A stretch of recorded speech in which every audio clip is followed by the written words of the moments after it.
Welcome to the Morning Wood. I'm your host, John Heislop, joined as always by my friend, the great Matt Modi. What's up, Matt? How you doing today, buddy? I'm doing well. I've never been more due as a sports bettor, and that's a great spot to be in. Everybody wants to find themselves in a spot where they've never been more due, positive aggression, all that good stuff. So I'm looking forward to today. Correct. Well, if you've ever thought to yourself, hey, I love to gamble, then this is the channel for you. Do yourself a favor right now. Hit that subscribe button. You'll be in great company too, because our subscribers are the most dedicated gamblers on the planet. You're going to fit right in. For today, we've got 4 bangers coming your way, so it's going to be a kind of busy show. But first, let's talk about how we did yesterday. I'm going to give the floor to you, Matt. Talk about all that red. Yeah, well, as referenced, I've never been more due as a sports bettor. So the Zion one, we talked about it when I think before we started taping. That wasn't my fault. He just Trey Murphy stole all the passes in the first half, and then he just stole the ball all the time in the second half. But the Wemby thing, I don't know if you saw this. So he ended with 24 points, which always hurts. But the game was tied in like the last second of the game. He went up for an easy dunk, got fouled. And he was on 23 points. The game was tied. He made the first free throw to give them the lead. He intentionally missed the second free throw because there's basically no time left on the clock. So he ended with exactly 24 points. That hurt. Jalen Duren played 9 minutes in the first half. He had 2 rebounds in the first half, and then he had 8 in the second half, played a normal allotment of minutes. So obviously I take full responsibility, but also none of those 3 were my fault. Yeah, that is a giant kick in the you-know-what. The landed on 24. That stinks, especially the way it happened. I didn't know that. It is what it is. Don't worry about it. I had your back because I took a guy who got traded, so that bet voided. But Trey Murphy, 25-plus points. He did the opposite of what Wemby did to you. He was never going to get there because it looked like he was playing point guard in the first half, but then he did get there, which is awesome. So nice plus 110 win for me. All that brought me to plus 165 units since Massachusetts went live in 2023 with an ROI of 8%. Do you know how I know that, Matt? How? How do you know? I have Pickett. Pickett is the greatest sports bet tracking app on the planet. Whether you're just some dude or girl that wants to know how they're doing in betting, or you're a capper trying to sell your services, you should be using Pickett, because all it does is syncs all your sports bets to this app. So you don't do anything. It just tracks it whenever you make a bet, which is awesome. Also, too, if you want to follow your friends and see what they're betting on the night, guess what? You can do that too. Pickett is awesome. Use promo code SLOPSLOCKS. They'll actually give you money to start tracking your bets. So I don't see why you wouldn't do it, Matt. I also don't see why I wouldn't do it. I mean, I don't respect anybody that doesn't have a Pickett to show their profit and loss. It's just how I feel. Nice, Matt. Do you have a Pickett? I do have a Pickett. What's your name on there? My name is at Jedi Modi, which is where you can find me basically everywhere. Not the time for plugs.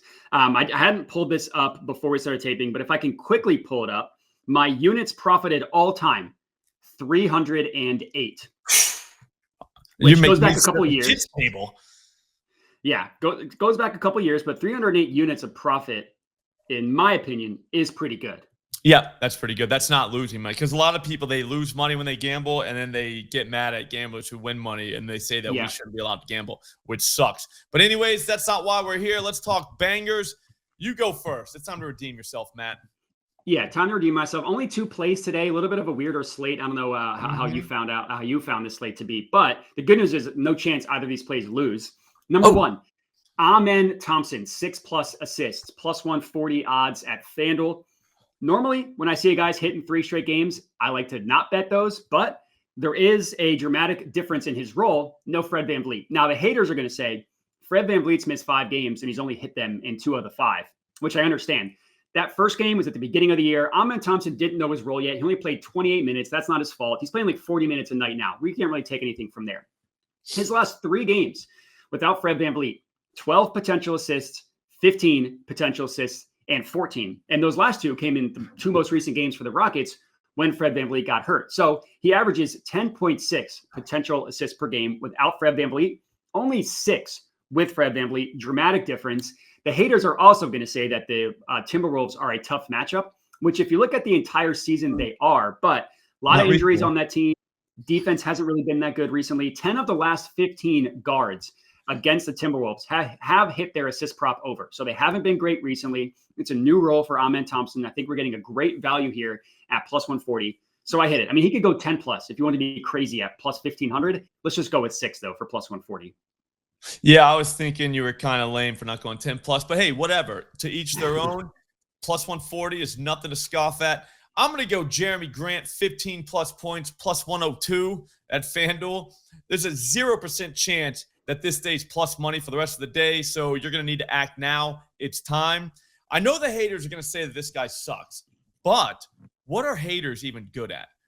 Matt, that's a trick question because the answer is nothing. That's why they hate everything. For starters, even if Grant did suck, which he doesn't, he's on a little baby heater right now, so it wouldn't even matter. The man has gone for 20-plus points in 2 of his last 3 games. Keep in mind, we only need 15 tonight.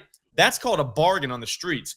He's going to see the Sacramento Kings, who literally get abused by opposing forwards. Just last night, they got baptized by both Orlando Magic forwards. The game before that, Naz Reid and Jaden McDaniels laid the pipe on them. They combined for 52 points, and they don't even score. In fact, I'm so confident that if Jeremy Grant does not score at least 15 points tonight, I'm going to give one subscriber $25. All you got to do, hit the comments and let me know how many PRAs he ends up with tonight. Feels easy. I like it. Yeah, somebody would, say that you're a coward for not going 20 plus, but I'm not going to say that because 15 plus for plus money is great. Yeah. Anytime you can bet on a team that's been baptized or people have laid the wood against them is a good sign. Bet against them. Against them. Yeah, correct. All right. I'm going to go with another player that the haters are going to hate. Jackson Hayes, 8 plus rebounds, 8 plus rebounds, disgusting. Plus 140 odds at DraftKings. Everybody's mad at this guy, which makes it the perfect time to bet on him. Everybody bet his rebounds last game. He had 5 in the first half. He ended the game with 6. Nobody's going to want to bet him now. That's when we dive in on Jackson Hayes. Amazing matchup against the Warriors, which is why we are betting this game. The recent games against the Warriors have just been crazy. I mean, you want to talk about teams laying the wood or getting baptized. That's what centers have been doing to the Warriors on the boards. Last night, Walker Kessler had 18. Game before that, Goga Bitadze had 14. And the other center for the Magic, Wendell Carter Jr., also hit his rebound prop over. 2 centers in the same game.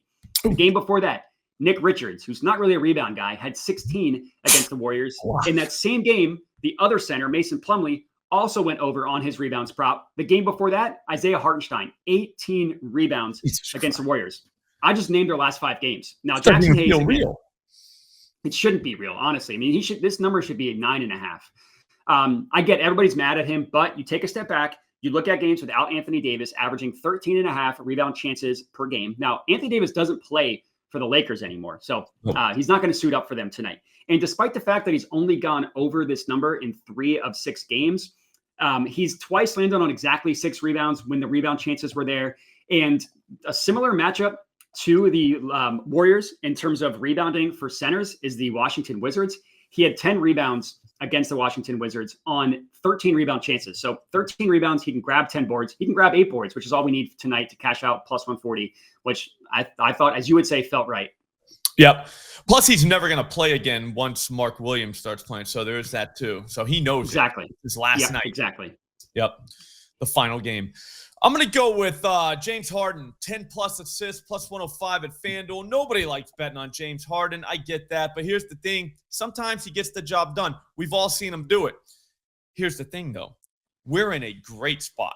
These Clippers just got embarrassed the last time they took the floor like bad. They look like a women's college team playing the NBA All-Stars. And that's no disrespect to women's college teams. I just assume that that game is what that would look like. But here's the thing. The Clippers have pride. They have to. There's no way they don't show up tonight. And keep in mind, even in that beatdown, James Harden still had 9 dimes. The guy barely played too. Now he's going to play the Indiana Pacers, and they just let Isaiah Collier, and Keontae George each drop 10 dimes on him the other night. The game before that, Trae Young tossed out 17 assists. Looked like a video game. There is no way the Pacers can keep James in check, especially given the situation. In fact, if they do keep James in check and James Harden does not have 10-plus assists tonight, I'll give one subscriber $25 All you got to do is hit the comments and tell me how many PRAs he ends up with. That feels easy.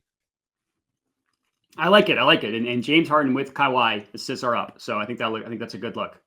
You know what, too? I'm not really a home and away splits guy, but his home and away splits are pretty ridiculous. In the only when they look at it, it's wild. It's like, what happened? So we'll see what happens. Again, it's 10+ nothing for him. That's gonna do it for this show. I think that was awesome. We basically just went 4-0, but since we are betting plus money bangers, if we just hit 2, you walked a little cash in your pocket and you move on to Friday. That's the power of the plus money. I'm going to see you guys later on today. I'm going to use the tools at OddsJam to find bangers. That's going to be at 4 p.m. It's going to be a live show, so you might want to get the notifications on because you don't want to miss that. Find Matt at Jedi Modai on YouTube, Twitter, Pick it, pretty much anywhere. Just find him there. We'll see you later. Thanks for watching.